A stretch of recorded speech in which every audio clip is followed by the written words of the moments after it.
Pada itu isu pengundi pos yang dibangkitkan sehingga injuksi di pohon bagi menghalang lebih 250 pengundi menunaikan tanggungjawab sebagai pemilih adalah mainan politik pembangkang.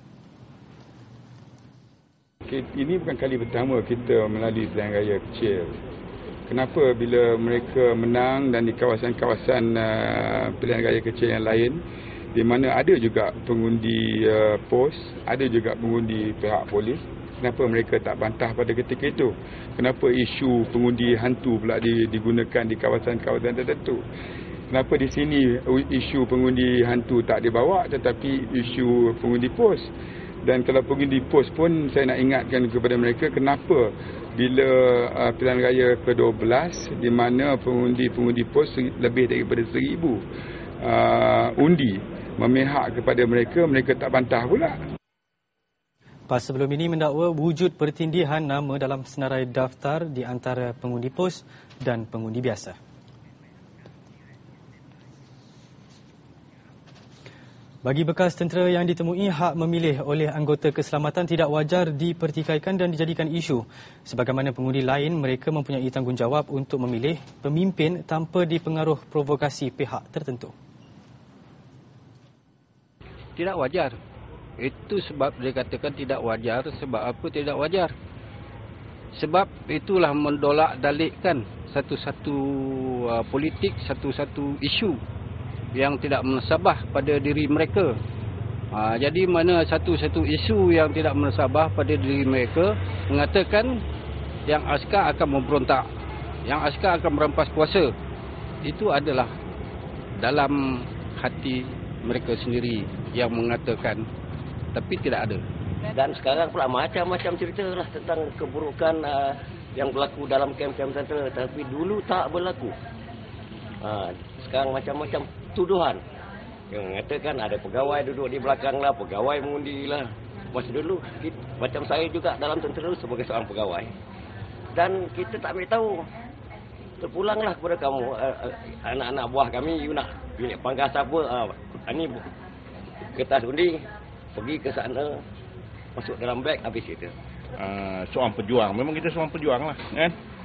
Sampai bila pun kita tetap berjuang. Lagipun kita berhenti bukan berhenti saja, kita ada pension apa, kan? Kita tetap sokong kerajaan punya, kan? Mana-mana pergi pun kita sokong kerajaan, kan? Kita tak ada lah nak kata nak cabar ke apa ke, kita tak ada timbul lah isu ni, kan? Isu ni tak timbul, tapi tak patutlah kalau dia orang timbulkan kata nak probo kerajaan apa semua, kan? Tak patutlah. Melentur buluh biarlah dari rebungnya. Itu pendekatan Jabatan Keselamatan Jalan Raya JKJR Selangor dalam memupuk kesedaran berhubung kepentingan pemakaian topi keledar di kalangan pelajar sekolah rendah.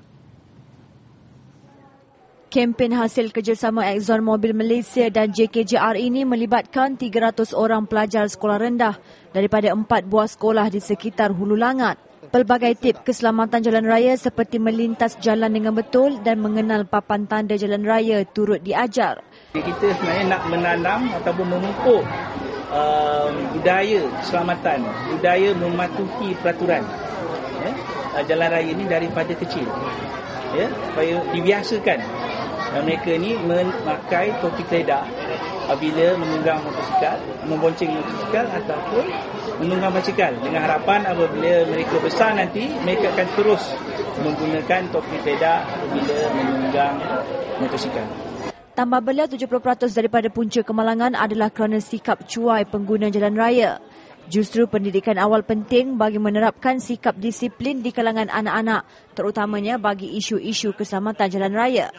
Pelancaran kempen pemakaian topi keledar kanak-kanak bagi pelajar sekolah rendah ini berlangsung di Sekolah Kebangsaan Sungai Lui, Hulu Langat siang tadi. Sebanyak 300 topi keledar hasil sumbangan Exxon Mobil diedarkan secara percuma di mana 200 daripadanya adalah topi keledar untuk kanak-kanak. Lagi mesin ATM diletupkan kali ini di Kota Kemuning, Shah Alam. Cubaan untuk merompak itu dipercayai dilakukan oleh sekumpulan lelaki bermotosikal kira-kira jam 5 pagi tadi. Kumpulan itu dipercayai cuba meletupkan satu daripada 5 mesin ATM yang ada di premis ini. Ini menyebabkan sebahagian ruang yang menempatkan mesin ATM itu rosak teruk. Suspek turut dikatakan menyembur cat merah pada keempat-empat kamera tertutup CCTV dipercayai bagi menutup pergerakan mereka. Namun tanpa disedari, pergerakan mereka berjaya dirakamkan CCTV bersebelahan tempat kejadian. Penjenayah masuk menggunakan cat untuk menutup cermin alat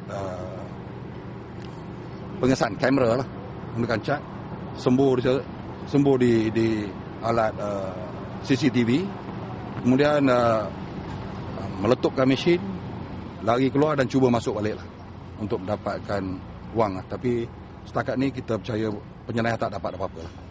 Siasatan awal polis mendapati bahan letupan yang digunakan diperbuat daripada belerang mercun seberat 200 gram. Polis tidak menolak kemungkinan kejadian itu dilakukan kumpulan yang sama dalam beberapa kejadian sebelum ini. Beberapa bahan bukti berjaya dikumpul bagi mengenal pasti suspek yang terlibat. Maaf yang, saya asyik jaga abang belengku. Pelekat hidung Breathe Right membuka rongga hidung untuk pernafasan lebih baik dan kurang dengkuran. Bernafas lebih selesa, tidur lebih lena.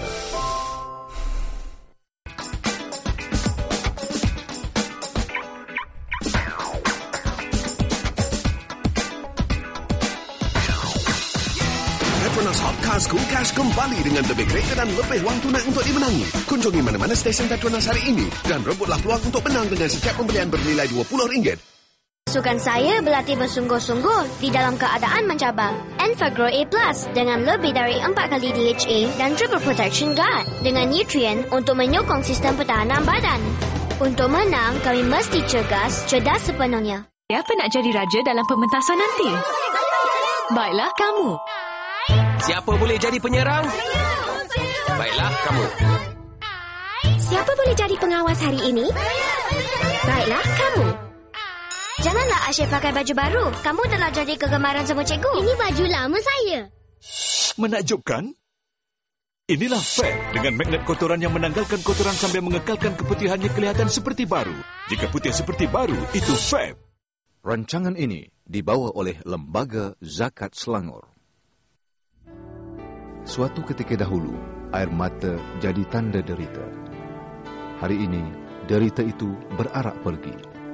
Ini adalah kehidupan Asnaf Zakat dalam Al-Barakah bermula 28 September 2009 di TV 9. Mak, mana nak simpan biskut ni? Saya bekas perayaan Camellia. Saya kedap udara. Saya akan rasa percuma dengan Fresh and White. Fresh and White.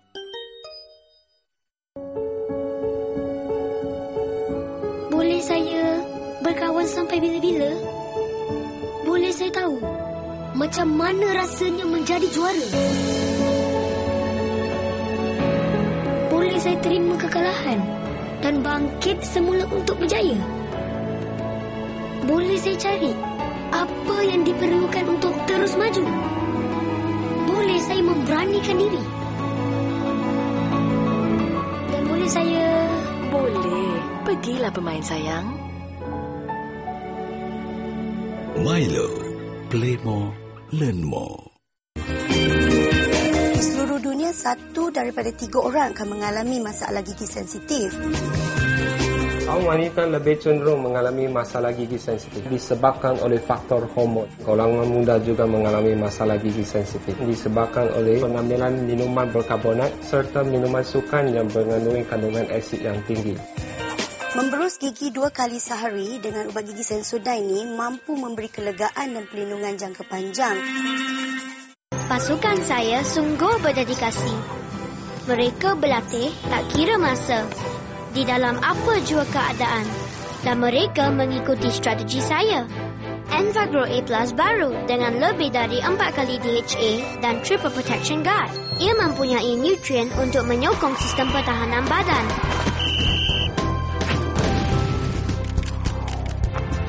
Kerana untuk menang, kami mestilah cergas dan cerdas sepenuhnya.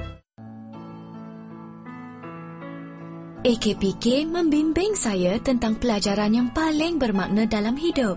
Pengurusan kewangan berhemah.